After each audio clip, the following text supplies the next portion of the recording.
당대표 결정이라 할지라도요. 헌법과 법률에 근거하지 않은 거는 탄핵도 되고 그런 거 아닙니까? 탄핵이라는 용어는 좀 적절하지 않았던 것 같고 당의 그 화합과 단결에 해가 될 만한 운동은 절대로 하지 말라고 아주 당부를 했습니다. 단순히 우발적인 상황은 아니었을 거라는 생각이 있고 참 당황스럽습니다. 모든 면에서.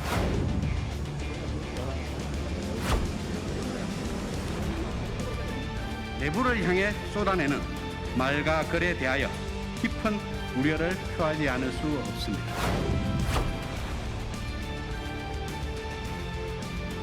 해정 때문에 지원 대상에서 제외된 도민들을 도가 추가 지원 대상으로 삼는 것은 정부 정책을 보완, 확대하는 것으로서 전 국민이 국회의 결정을 받아들이고 있었을 텐데 거기에 형평성이 손상됐다.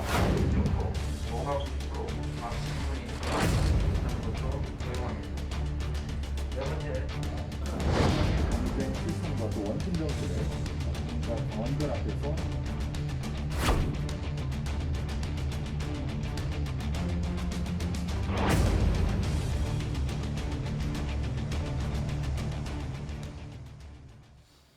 네, 대선을 앞두고 여야 모두 당내 불협화음이 커지고 있습니다. 정치권 쟁점을 전문가와 함께 짚어보도록 하겠습니다. 김근식 경남대 교수, 이두하 변호사, 김두수 노무현 재단 기획위원, 이경대덕대 겸임교수 나오셨습니다. 안녕하세요. 안녕하세요. 네, 안녕하세요. 네, 주제 바로 보시죠. 자, 먼저 국민의힘 소식부터 좀 짚어봐야 할 것 같은데요. 이제 서로 자제해야 한다는 입장이지만 이 좀처럼 잡음은 가시지 않고 있는 상황입니다. 당내 경선의 출발이라고 할 수 있는 예비 후보 토론회부터 지금 삐걱거리고 있는 상황인데 먼저 김근식 교수님께서 지금 왜 이렇게 뭐 서로 자제하자라고 하지만 계속 삐걱대는 이유 어디서 찾을 수 있습니까? 우선 이제 이준석 대표의 이제 당 대표로서의 리더십이 이제 사면 초과를 맡고 있는 것 같아요. 네. 근데 이제 이런 것들을 해결하는 건 사실 당 대표가 결국은 해결을 해야 되는 그렇겠죠. 거거든요. 네. 근데 당 대표의 리더십이 흔들리니까 이제 앵커께서 말씀하신 것처럼 이제 계속 확정이 되는 양상인데 네. 문제는 이 사안이 어디서 유래가 됐는지 좀 촉발 지점을 알아서 당 대표가 중심을 잡아서 문제 해결을 좀 근원적으로 해결해야 된다는 생각이 들고요. 예. 이제 문제의 시작은 사실 애초부터는 윤석열 총장 측과 이준석 대표와의 이른바 이제 불편한 기싸움에서 시작이 되면서 계속 조금씩 이른바 장군멍군식으로 진행이 되어온 거거든요. 예. 기습 입당했다. 그다음 상견례 때 좀 다른 후보랑 같이 모시려고 했다. 그다음 돌고래하고 또 멸치 발언했다. 그러니까 또 하이에나 발언하고 또 탄핵 발언하고 예. 계속 확정이 되지 않습니까? 이제 이런 것들의 그 시작을 저는 당대표 입장에서는 윤석열 총장하고 다시 한번 만나시든지 아니면 비공개로 만나서 그 서로 간에 잘못된 불필요한 오해를 좀 풀고 네. 정리를 해내는 작업들을 우선적으로 해야 될 것 같고요. 네. 두 번째는 지금 이렇게 확전된 또 최근의 쟁점은 바로 토론회 문제 아닙니까? 예. 이 토론회 문제에 대해서는 당대표가 중심을 잡고 경준위에 대해서 명확하게 입장을 정리해서 끝을 내든지 아니면 그 토론회에 참석을 해야 되는 그 후보들을 만나서 후보들을 다 똑같이 참석시켜서 문제를 깨끗이 정리하든지 네. 양당 간의 결정을 내려야 된다고 생각을 합니다. 예. 그래서 토론회를 없던 걸로 다시 경준위원장을 설득해서 최고위원회 리더십을 가지고 경준위원들을 정리해내든지 예. 아니면 경준위 안으로 갈 거면 윤 총장하고 원희룡 지사가 참석하지 않는 토론을 하는 건 이게 안 하는 만 못하는 거거든요. 예. 그러면 진짜 그 두 분을 직접 만나서 읍소를 해서라도 모시고 오는 걸로 하든지 예. 저는 이준석 대표의 마지막 자기 스스로의 그 리더십을 좀 발휘할 기회가 있어야 된다고 잠깐만 생각합니다. 이두하 변호사님 제가 급하게 이제 질문을 드렸는데 지금 언급을 해주셨던 윤석열 총장의 18일 날 토론회는 참석을 안 하는 걸로 이미 결정이 된 상황이죠, 아닙니까? 아니요. 그 아니, 부분은 정확히 저희가 안 왜냐하면요. 됐습니까? 예. 어떤 부분이 있냐면 주말 동안에 뭐 임시 최고위원회를 소집한 해 만에 이런 얘기도 있었고요. 그리고 이준석 대표가 이제 휴가를 갔다 와야 되고요. 그렇죠. 그래서 그리고 또 그렇게 휴가를 갔다 오면 또 최고위원회가 열릴 거고 최고위원회 내부에서도 지도부 내에서도 이견이 있습니다. 네. 김재원 최고위원은 이 경준위가 토론회를 주최하는 게 최고위원회 의결이 필요하다. 당원 당규상 경준위에서 토론회를 주최하는 게 적절하지 않다. 이런 의견도 있기 때문에요. 네. 이 부분에 대해서 지도부 내의 의견이 이제 수렴이 되고 또 예. 뿐만 아니라 여기에 대해서 이제 원희룡 후보도 이제 문제가 출마 있다고 후보죠. 예비 후보로 등록도 했어요. 원희룡 후보는. 예. 그러니까 예를 들면 우리는 아직 당의 예비 후보로 등록은 안 했는데요. 원희룡 후보는 이제 지사직을 사퇴하고 당의 예비 후보로 등록했으니까 더 발언권이 있겠죠. 당의 예비 후보로 등록해서 기탁금도 냈습니다. 그래서 그 부분에 대해서 근데 그 원희룡 후보도 이 부분에 대해서 월권이다 뭐 이런 얘기도 하고 있으세요. 그래서 이런 부분에 대해서 조금 조율이 있을 거니까 그 부분을 보고 말씀을 드리는 게 적절하지 않을까 싶습니다. 예. 네, 방금 김 교수님은 비공개를 좀 만나서 오해를 좀 풀어야 되는 거 아닌가 이렇게 얘기를 하셨는데 이런 가운데 또 이준석 대표는 SNS에 이 후보들과 경선준비위원회 지도부를 믿고 지켜봐 주시면 된다 이런 얘기를 했거든요. 그럼 어떻게 좀 갈등을 풀 수 있을 것이라고 보세요? 제가 지금 말씀드린 것처럼 이준석 대표도 여기에 대해서 이제 지도부 간의 이견을 조율하겠다 이런 입장인 것 같고요. 그리고 사실 저희가 이게 어떻게 생각하면 이제 여러 가지 감정이 있는 게 왜냐하면요. 이렇게 이제 당내 대선 경선을 하는데 후보가 많은 적이 없었어요. 그래서 이제 이런 얘기들이 나오고 그리고 저희 그 당에서도 이런 부분 붐업을 하고 왜냐하면 지금 민주당에서는 뭐 별 얘기 조폭 사진 투샷도 나오고 손을 잡았네 누가 뭐 어떻게 했네 사진이 2장이네 1장이네 이런 온갖 얘기 그리고 또 정책적인 얘기 그죠? 재난지원금 기본소득 기본주택 기본시리즈 얘기도 하면서 국민들한테 관심도 끌고 여러 가지 이제 모습을 보이고 있는데 그 국민의힘에서는 사실 이제 경선 그 준비위원회 과정이니까 별로 보여드릴 게 없어요. 그러니까 당에서는 이런 이제 활발한 모습을 보여서 국민들한테 일정 부분 컨벤션 효과를 빨리 해야 되지 너무 선점을 민주당에서 하는 게 아니냐 이런 지도부의 마음이 있을 수 있고 경선 준비위원회에서도 그런 마음이 또 있을 수 있습니다. 근데 이런 부분에 대해서 경선 준비위원회가 토론회를 하거나 한 게 는 당원 당규상도 없고 그다음에 그 전에 전례도 없었기 때문에 여기에 대해서 이제 지도부에서 입장을 정리해 주면 거기에 대해서는 이제 이 부분이 해결이 되지 않을까 싶고요. 그리고 또 뿐만 아니라 사실은 당의 후보들이 13명이 출마 선언자고요. 3명은 출마 선언 예상자예요. 근데 그 3명이 누군지 아세요? 3명 중에 2명이 홍준표, 유승민 이 2명이 출마 선언 예상자지 출마 선언자가 아닙니다. 그런데 저희가 지금 이 공문을 보내서 경준위에서 주최하는 토론회에 오라고 한 거는 13명, 14명이라는데 그러니까 출마 선언 예상자에서 2명을 끌어왔으니까 출마 선언자 중엔 이 공문을 못 받으신 분들이 있어요. 그러니까 당의 말씀대로라면 그분들이 사실 더 이제 커야 될 성장하고 국민들께 알려져야 할 후보잖아요. 보호해야 할 후보면 그런 분들도 포함돼야 되는 게 아닌가 이런 생각도 들고 해서 지도부에서 현명한 결정을 내려주실 것 같습니다. 알겠습니다. 또 이런 그런 가운데 이제 진중권 전 교수가 국민의힘 갈등에 대해서 캠프들이 싸우면 중간에서 대표가 말려야 하는데 대표가 나서서 캠프와 싸우고 있다. 이 대표를 이제 비판을 하는 겁니다. 이 대표의 현재 행보는 밖에서 봤을 때는 어떻습니까? 야 쪽이 아니라 여쪽에 봤을 때는 어떻습니까? 이 대표의 행보는? 대표의 리더십으로서의 좀 문제가 있는 것 같아요. 대표의 리더십은 통상 좀 통합하고 뭔가를 총괄해서 전체를 결정하는 자리이기 때문에 뭔가의 문제를 일으키면 안 되지 않습니까? 그런데 오히려 이제 대표가 오히려 이 문제를 일으키는 원인이다 이런 내부의 비판도 생길 정도로 이런 리더십과 리더십이 좀 충돌하는 것 같습니다. 그러니까 당내 유력 후보인 윤석열의 리더십과 또 당 대표인 이준석의 리더십 그리고 여기에는 지금 당에서 원래 8월 말에 경선 버스가 출발한다라고 예고돼 있었기 때문에 상당히 8월 말까지는 각자가 지지율을 확보하기 위한 움직임을 할 거라고 생각했는데 또 민주당의 이런 경선을 통해서 지지율이 민주당이 올라가고 뭔가의 지지율이 역전 현상이 일어나니까 경선 준비란 이름으로 좀 섣부르게 뭔가를 이벤트를 해보려고 했는데 이 이벤트에 각각의 대선 후보의 이해관계가 달랐기 때문에 이게 뭔가 이게 적도 아도 없는 그냥 백병전 상태가 돼버려서 상당히 이제 뒤죽박죽이 된 겁니다. 그래서 아직 공천관리위원회도 뜨지 않은 상태에서 경선준비위원회가 주도하다 보니까 최고위원회하고도 충돌하고 당대표도 충돌하고 또 후보들도 충돌하는 이런 일이 벌어졌다고 생각합니다.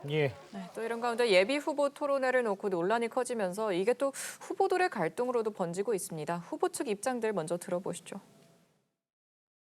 이 전례도 없는 행사를 왜 하는지 1등 주자로서의 숙명일 수도 있겠지만 사실 이 갈등으로 비춰지는 것보다 이게 경선이 축제지 않습니까? 그런 분위기로 좀 만들어 주십사. 토론이 그렇게 들어오면 사실 대선에 나오는 것 자체가 조금 무리한 게 아닌가 싶습니다. 이낙연 후보나 이재명 후보 등이 나와서 이 쟁쟁한 분들하고 토론을 해야 되는데 그것도 이제 결국 좀 무섭다고 피할 수 있을 것인지. 아직 예비 후보 등록을 하지 않은 다른 또 후보들과 또 당의 뭐 최고위 그리고 또 저희 캠프의 입장 등을 좀 종합해서 늦지 않게 결정하도록 그렇게 할 생각입니다.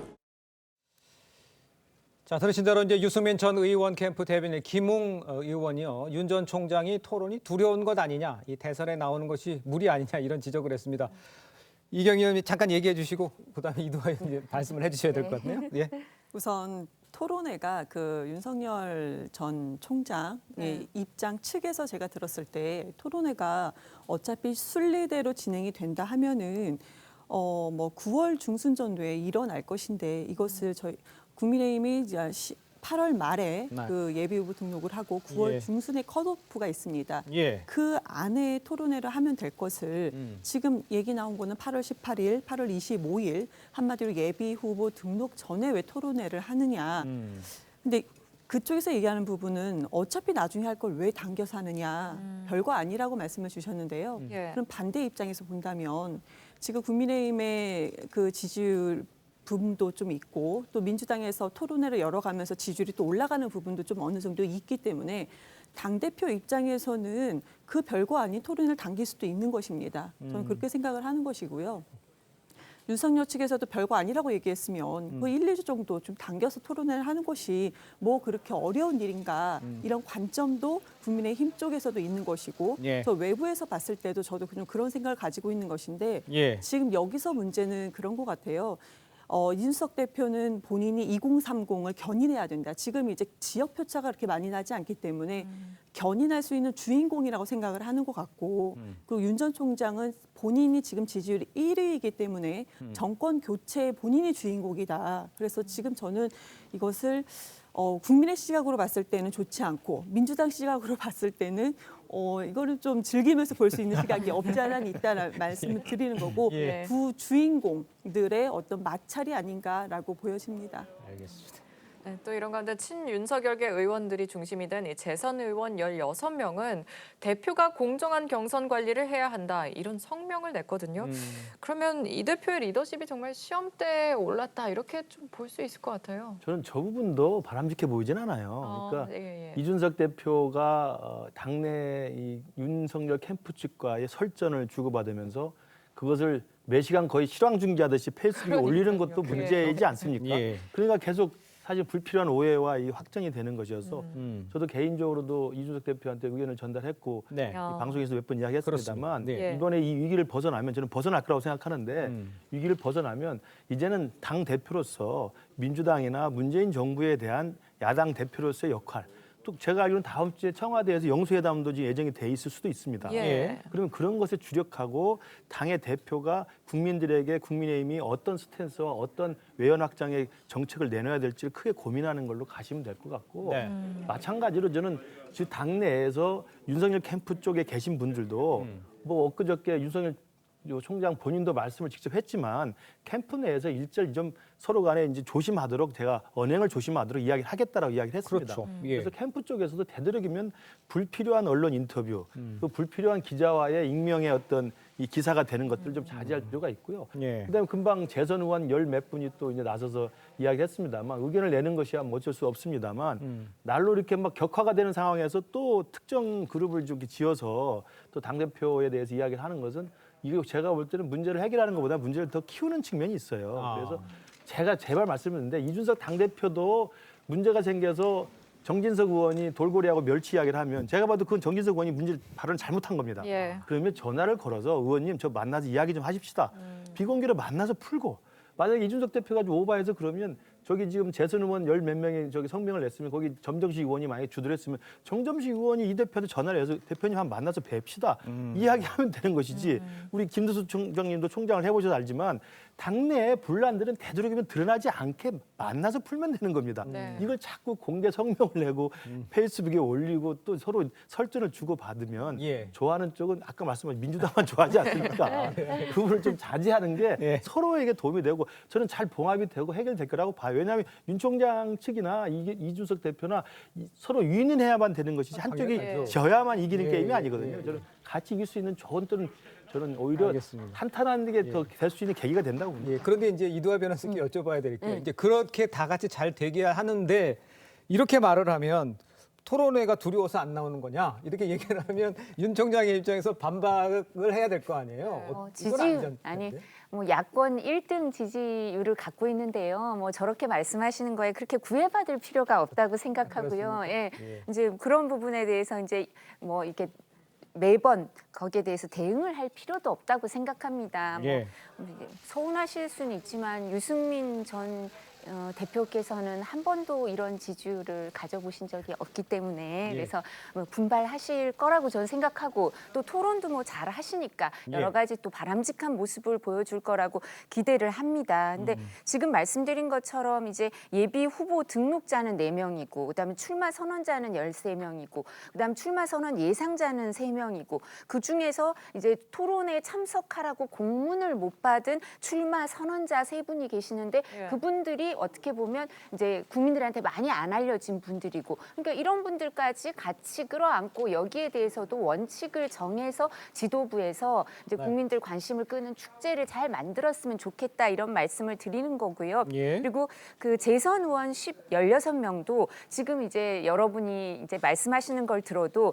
캠프에 몸담고 있는 것 같다라는 분은 3명, 4명이고 나머지는 몸담고 있지 않고 그냥 친이라고 생각하시고 말씀을 하시는 것 같은데 이분들이 재선 의원 정도 되면 다 잘하실 텐데 상임위에서 간사를 하고 본인의 정무적인 판단과 정치적 견해가 있는 분들이니까 이 16분이 성명을 내는데 이제 본인들이 이제 그 허리 역할을 하죠 당에서. 그러니까 이 부분 판단을 하시고 한 거지 여기에 대해서 뭐 저희가 가타부타 말씀을 드리긴 좀 어려워요. 그러니까 그래서 이런 부분은 다 이제 저희가 유념하고 지금 말씀하신 것처럼 이런 부분 갈등이라는 게 이제 그렇게 비춰지지 않도록 그리고 여러 가지 의견을 수렴하고 그리고 또 이제 당의 지도부에서 결정이 내려지면 그런 부분하고 다 이렇게 종합해서 현명한 결정이 내려질 거고 저희도 국민들이 불편하지 않는 그 국민들이 환영할 수 있는 결정을 항상 내리려고 노력하고 있습니다. 알겠습니다. 이 대표가 이제 말씀하신 것처럼 휴가를 끝내고 복귀해서 17일 이 최고위가 열리면은 토론회를 둘러싼 논의가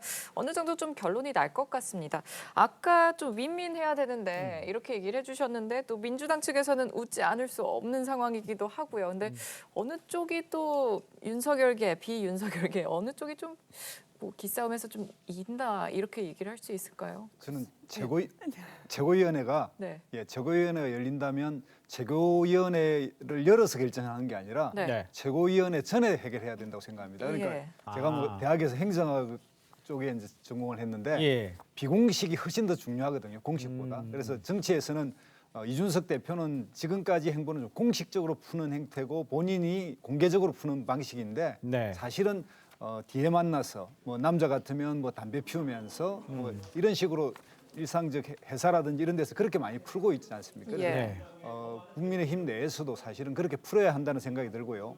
그다음에 이제 1위 후보가 빠지면 파소 없는 찐빵과 같은 거라서 어쨌든 1위 후보는 참석할 수밖에 없다고 보고요. 저는 뭐 이번 기회에 윤석열 후보가 좀 더 대인배 같은 느낌으로 이렇게 서로 좀 더 이 모양을 만들 거라고 생각합니다. 그렇지 않으면 사실은 뭐 이준석 대표의 문제가 아니라 1위 후보 본인이 타격을 받기 때문에 그래서 그런 부분이 수습되고 상당히 이제 이 뭐랄까요 당 내에서의 지도력이라든지 이런 것들은 좀 정리되지 않을까 아무리 그러더라도 정리될 거다 이렇게 생각합니다. 알겠습니다. 자, 최재형 후보 이야기를 잠깐 해보도록 하죠. 민주당에서 이 최 후보 일가의 친일 부역 의혹을 제기를 했고 최 후보 측에서는 말한 대로라면 문재인 대통령 부친도 이 친일을 한 것으로 봐야 할 것 아니냐 이렇게 반박을 했습니다. 이경 위원장님, 이 사방은 어떻게 됩니까? 최 후보의 부친의 친일 논란. 우선은 이 부분에 대해서 민주당이 먼저 얘기했던 부분은 아닌데요. 네. 우선은 최 후보라고 말씀드려야 되나요? 아직 뭐 당에는 후보는 아니, 네. 예비 후보죠. 최 전 원장님이라고 얘기를 네. 하겠습니다. 최 전 원장님께서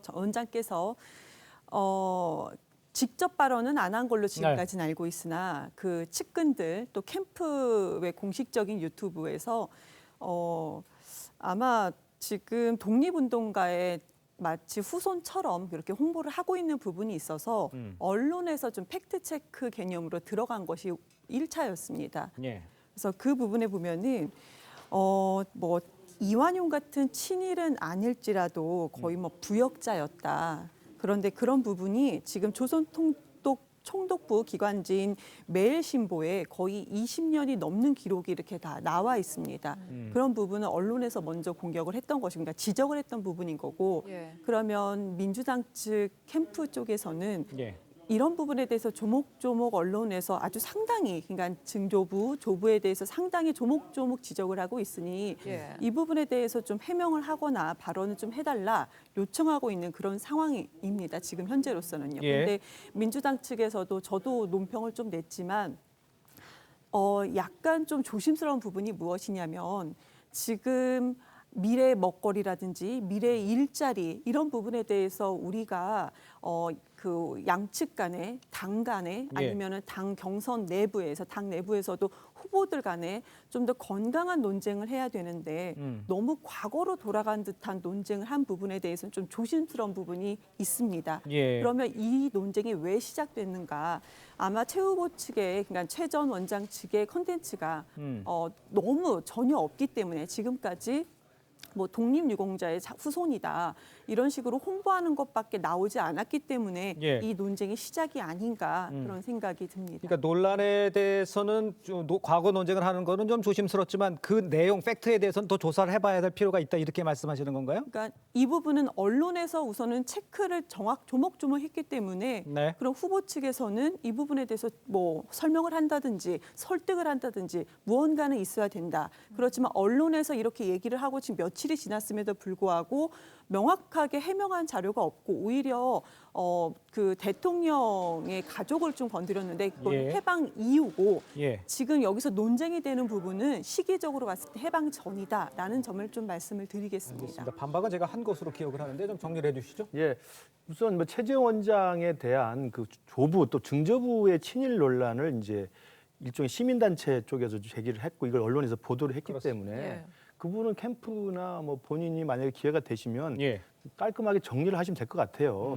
물론 이제 그러한 기록들이 있다 한다면 기록에 대한 설명이 있으면 되는 것이고 그리고 심지어 지금 우리 대한민국 연좌제가 사라진 지가 언젠데 증조부 조부일까지 그 대통령 후보로 나왔다고 그래서 자기가 덧칠을 해서 되겠습니까? 그건 제가 볼 때 그런 걸 제기한 그 시민단체나 연구소 측 그리고 그것을 받아서 이야기한 민주당 측이 제가 볼 때는 그냥 가만히 있어도 국민들이 알 겁니다. 굉장히 창피하게 어떻게 조부, 증조부, 친일까지 경력을 들고 나오는가에 대한 판단을 할 거라고 보고요. 그리고 이제 그랬다고 그래서 또 최재형 캠프 측에서는 문재인 대통령 아버지 또 흥남 농업계장 이야기를 하고 있어서 저는 그 부분도 적절한 반응은 아니었다고 생각을 해요. 그래서 저는 이제는 과거에 그 조국 민정수석이 죽장가 이야기하면서 논란이 됐습니다만 대한민국이 이 정도의 경제 수준과 이 정도의 민주주의 수준을 구가하는 나라에서 50년, 70년이 넘은 과거 일제시대 때 이야기를 다시 정치적으로 필요하면 꺼내 들고 그걸 상대방을 비난하는 잣대로 쓰고 이런 건 여든 야든 진보든 보수든 또 시민단체든 저는 이제는 자제해야 된다고 봅니다. 이 부분이 어떤 정치적 소모 비용을 차출하는지는 다 알고 계시지 않습니까? 이제 그만하시길 바랍니다. 자, 저희는 다음 주제로 좀 넘어가 보도록 하겠습니다. 자, 이제부터는 이제 민주당 대선 후보 이야기를 좀 해봐야 될 것 같은데요. 이재명 지사가 재난지원금을 경기도민 전원에게 지급하기로 했습니다. 현직 지사 신분을 이용해서 표를 사는 행위라는 이제 비판이 나오고 있는데 먼저 반박을 좀 해주셔야겠죠. 이경 위원장께서. 우선은 저희가 전국민 재난지원금이 지급이 되는 게 이번이 지급하겠다고 결정했던 부분이 그러니까 지금 뭐 재난지원금 얘기요. 네. 이것이 예. 5차입니다. 네. 저희가 지난해 5월이 1차였고 그때는 전 국민께서 다 100% 다 받으셨던 부분이고 그 이후에 3차, 2차, 3차, 4차까지는 이제 선별 지급이었고 지금이 이제 5차가 되는 시기인데요. 근데 만약에 지금 이것이 경기도지사직을 이용한 것이라고 주장을 하고자 한다면 예. 첫 번째로 말이 바꿔줘야 되는 것입니다. 그런데 지난 1차부터 지금 5차까지 그리고 지지율이 그렇게 높지 않았을 경우에도 지금이 1위지만 이재명 후보가 계속 1위는 절대 아니었습니다. 예. 1위가 아니었을 때도 이거는 전 국민으로 지급을 해야 된다. 100% 지급을 해야 된다. 근데 이게 현찰이 아니고 지역 화폐로 지급을 해서 지역의 경제를 활성화시켜야 된다는 얘기를 한 번도 바꿔본 적이 없습니다. 네. 그 점을 좀 말씀을 드리고 싶은 거고요. 예. 근데 당내에서 좀 문제가 나오는 것은 우리 당내 후보 두 분께서 총리직을 맡으셨던 두 분께서 좀 이거를 강하게 말씀을 해주시고 계시는데 예. 그분들이 총리직에 있을 때는 어떤 발언을 하셨는가? 그때 당시 100% 지급해야 된다고 말씀하셨습니다. 그렇지만 정부와 뭐 기재부의 어떤 반발에 의해서 그 저항을 넘지 못했던 부분입니다. 그렇기 때문에 또 마지막으로 제가 또 한번 말씀을 드리고 싶은 게 뭐냐면 그러면 지금까지 그 다른 지역들은 추가적으로 지원한 것이 없느냐? 제가 자료를 찾아본 거로 의하면 2021년 지난 4월 기준으로 해서요. 예. 전국에 그러니까 광역단체든 기초단체든 전국에 41곳이 5만 원에서 뭐 20만 원 정도 한도까지 그러니까 추가적으로 재난지원금 이외에 그러니까 정부에서 주는 재난지원금 위에 추가적으로 준 사례가 예. 상당히 많고 이것은 우리 그냥 민주당 측 그 단체장뿐만 아니고요. 국민의힘 단체장도 이런 것이 진행해 있었다. 그런데 이제 와서 후보가 되고 1위 후보가 되니까 이게 문제라고 지적하는 점은 좀 이상하다. 그렇게 생각이 듭니다. 알겠습니다. 제가 볼 때는 이제 논점이 두 가지로 이제 저는 조금 이야기를 하고 싶은데 하나는요. 이재명 지사가 말하는 지금 88%인데 12%를 더 주겠다고 이야기를 하는 것은 지금 이경 대변인이 말한 것처럼 다른 지자체도 개별적으로 그 지자체 수준에서 추가로 줬다는 말씀하시는데 그 논점이 전혀 다른 거예요. 그건 정부가 이미 주기로 한 결정이 정부가 주기로 한 것은 정부 방침이 나오지 않습니까? 그래서 전 국민을 상대로 하지 않고 88% 재난지원을 주기로 했다고 했는데 거기에 우리 경기도만큼은 내 소신과 고집이 보편 지급이기 때문에 10%더 주겠다고 하는 경우는 한 번도 없었어요. 그렇게 하는 지자체는 없었습니다. 예. 지자체가 알아서 지자체 남는 예산으로 자기 지자체에 있는 사람한테 5만 원, 뭐 몇만 원씩 더 주는 경우 있었지만 예. 정부의 방침에 반기를 두고 거기에 플러스를 더 준 경우는 유일하다는 말씀을 드리고요. 그렇기 때문에 이걸 보면서 첫 번째 가장 큰 제가 드는 생각은 정말 이재명 지사 고집이 센 분이구나. 자기가 한번 옳다고 생각하는 것에 대해서는 저돌적이니까 이걸 좋아하는 유권자도 계시지만 무리하는 사람은 정말 마카파식으로 이런 이야기 하면 안 되겠구나. 어쨌든 이런 식의 결정이 내지면 정말 이 저돌적 추진력이 정말 너무 지나친 자기 고집에 빠지지 않을까라는 우려를 분명히 받을 수가 있고요. 두 번째로는 현직 프리미엄이 아닐 수가 없습니다. 왜냐하면 지금 이 시기가 민주당의 본선 경선을 하고 있고 다른 후보들하고 지금 각축전을 벌이고 있는데 경기도민 중에 12% 분들한테는 자기의 예산 결정권에 따라서 행정명령 결정에 따라서 12%한테 돈을 준 거 아닙니까? 그러면 정세균 총리나 이낙연 대표는 돈을 줄 수 있는 상황이 아니잖아요. 그러니까 예산 집행권과 행정권을 가지고 있다는 현직 도지사의 프리미엄이라는 것을 철저하게 이용한 겁니다. 그러면 민주당의 선거 과정에서의 경선의 공정성을 해치는 행위예요. 그 이야기를 하지 말라고 그래서 도지사를 내려놓으라고 하는 거 아닙니까? 저는 그 부분에서는 이 지사가 변명 여지가 없다고 생각합니다. 김두수. 자치분권적 원리로 보면 자치분권적으로 중앙의 결정과 상관없이 자치적으로 하면 좋은데 다만 이게 몇 가지 문제가 뭐냐면 현재 지방재정 사정이 좀 기울어진 운동장처럼 수도권은 굉장히 성안이라고 해서 아주 뭐 혜택이 많은데 성 밖에 있는 지방은 메말라 있거든요. 그렇죠. 이제 불균등이 나타난다는 점이 하나 있고요. 두 번째로는 당에서 볼 때 이제 당정청 그리고 여야 모두가 합의해서 일정이 일단락이 됐는데 새로 이게 쟁점이 부각되는 것 이런 것이 이제 후보들 입장에서도 껄끄럽고 이것이 도지사의 전 지위를 이용한 거라는 당내의 분란도 일어나고 이런 측면에서 생각해 보면 이 지사가 좀 무리한 거 아니냐. 근데 이 지사가 이걸 왜 하느냐. 제가 볼 때는 선거 전략상 유리하다고 보기 때문에 한다. 이렇게 생각합니다. 개인적으로는 어떻게 이것이 맞다고 생각하십니까? 아니면 하면 알아야 된다고 생각하십니까? 프리미엄이라는 건 당연한 것 같고요. 저는 자치분권의 영역에서 어느 정도 지역 간 균형이 있다라면 그 해도 충분히 되는데 지금은 너무나 이게 기울어져 있었기 때문에 경기도만 그 혜택을 보기 때문에 안 하는 게 좋다 이렇게 생각합니다. 제가 우선 법조인으로서 한 말씀 드리면 이게 이제 예비 후보고 경선 과정이기 때문에 이거 선거법 위반으로 고발하면 수사 들어갑니다. 왜냐하면 총선 전에도 재난지원금을 이렇게 쭉 하는 거에 대해서 지급하는 행위에 대해서 그런 얘기들이 많았거든요. 법조인들 사이에서. 이거 검토하면 약간 문제가 있을 수 있다. 근데 뭐 대통령께서 그리고 정부에서 하는 거기 때문에 이 연관성이라든가 이런 게 조금 약할 수 있지만 문제가 될 수 있다는 지적이 있었는데 법조인들 중에 여기서는 예비 후보예요. 본인이 후보고 이 경기도는 도민이 1,380만 명입니다. 그럼 88% 중에 12% 추가로 하면 160만 명 이상이 받겠죠. 그죠? 그러면 이 부분에 대해서 지적이 들어가고 법리 검토에 들어갈 필요가 있습니다. 그래서 이건 좀 문제가 그 검토를 안 하시는지 잘 모르겠어요. 그래서 저도 이경 교수님 말씀하신 것처럼 뭐 소신일 수 있죠. 이재명 지사가 우리 경기도민을 너무 사랑해서 꼭 따주고 싶다. 그리고 경기도는 재산세랑 취득세가 많이 나와가지고 1조 몇천억이 초과 세수도 있다 그러시더라고요. 경기도는 이제 딴 데보다 훨씬 잘 사는 것 같아요. 그래서 보니까 벌써 올해 들어 1조 3,635억 원의 재난지원금을 지급했대요. 너무 부럽더라고요. 인구수가 비슷한 서울은 3,149억 원을 지급했는데 4.3배 규모로 벌써 줬다고 하시더라고요. 전국 16개 시도 지원금 합계가 9,310억 원인데 이거보다 더 많더라고요. 현금이요.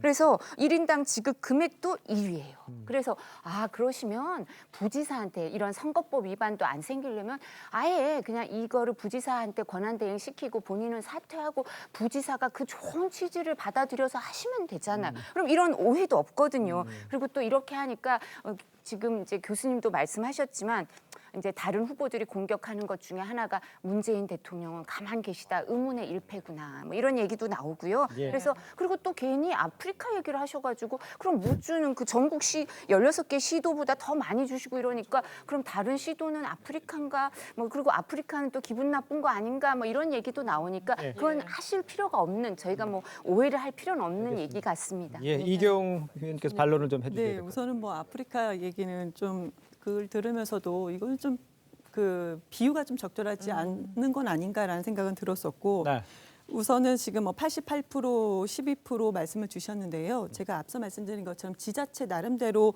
전 국민 그러니까 보완 지급을 했던 부분도 이건 다 전 국민한테 보완 지급한 것입니다. 뭐 12%냐 88% 나누신 게 아니고요. 어차피 마찬가지입니다. 이걸 굳이 숫자로 나눌 필요는 없다라는 거.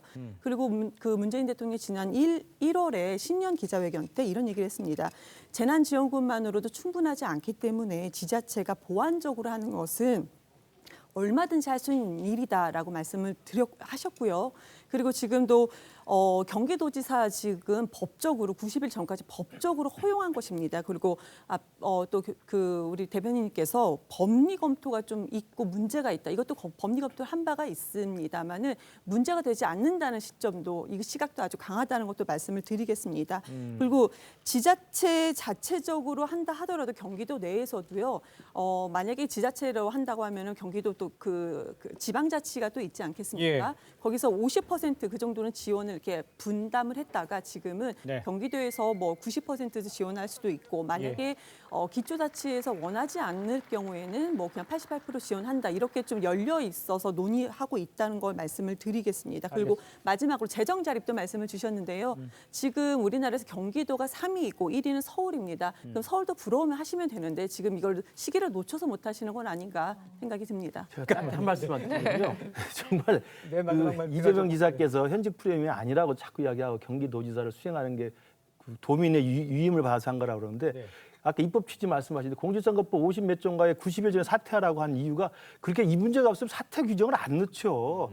현직 지자체장이 얼마나 많은 예산 집행권을 갖고 있는 게 선거운동에 도움이 될 것 같으니까 90일 전에 최소한 그만두라고 법을 박아놓은 겁니다. 예. 그런 의미 갖고 있는데 떳떳하니까 하겠다는 말은 그 말이 안 되는 거고요. 네. 두 번째는 정말 도지사는 도지사대로 하고 대선 후보는 내가 도지사 기간 아닌 걸로 한다. 주말에만 돌아다니고 수행 비서도 바꾸고 차를 바꾼다 그러는데 네. 제가 알기로 다음 주 민주당 경선 토론 일주일에 2번씩 계속 있죠.